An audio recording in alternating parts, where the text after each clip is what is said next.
Have you ever noticed how some generations dominate every conversation? Boomers get debated endlessly, millennials are analyzed to exhaustion. Gen Z is treated like a social experiment, yet there's one entire generation that quietly exists in between, rarely discussed, almost invisible. That's Generation X, people born roughly between 1965 and 1980. These are the older coworkers who never make a fuss. They're the parents who seem emotionally reserved. The people who helped build the internet but don't feel the need to document their lives online. And here's the part most people miss: their psychology may be the most misunderstood of any generation still alive. Generation X was the first large-scale generation of latchkey kids. Imagine it's the late 1970s. You're 8 years old. You walk into an empty house after school because both parents are working. No phones, no cameras, no one checking if you're safe. You let yourself in, make food, finish homework, and wait. By the mid-1980s, millions of children lived this way daily. That experience taught them something early: you can't always rely on someone being there. That empty house didn't just create independence, it created responsibility. Every action had consequences, and there was no one to negotiate with. Rules were simple, direct, and unforgiving.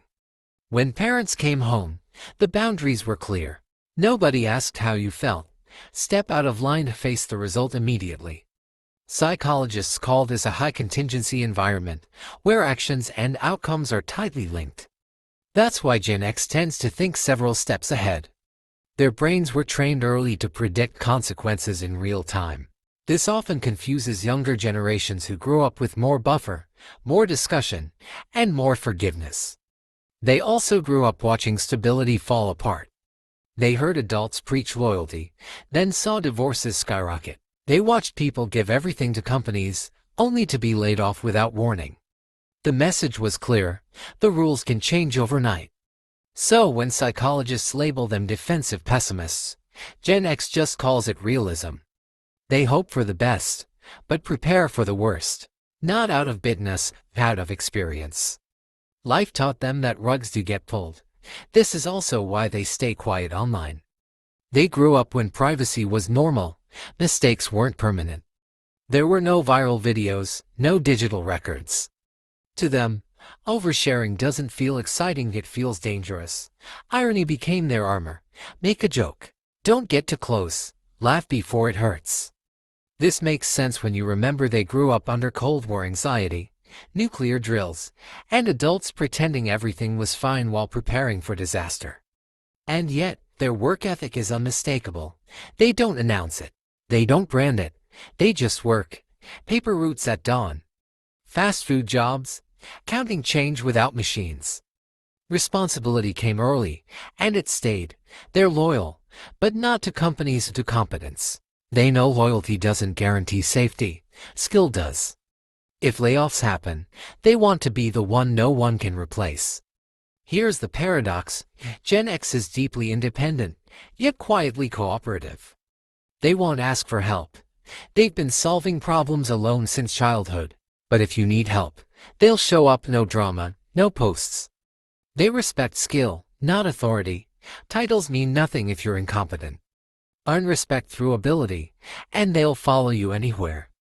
Economically, they've been hit again and again. From the dot-com crash to the 2008 crisis, instability shaped their mindset. That's why many rely on multiple income streams, not ambition, but survival. Their strength often hides anxiety. They handle crises well, but struggle to ask for support. Self-reliance became both their power and their burden. They learned knowledge the hard way: libraries, card catalogs. Trial and error. Information had weight, effort, and meaning. That's why what they learned stayed with them. Now they're raising kids in a hyper-visible world. They gave their children what they lacked: attention. But sometimes they worrying visibility equals vulnerability. Generation X may be the last generation truly comfortable with silence and boredom. Alone with thoughts, solving problems without searching. Not better, just different. A bridge between two worlds. And bridges rarely get praise. They just hold everything together, quietly, expecting nothing.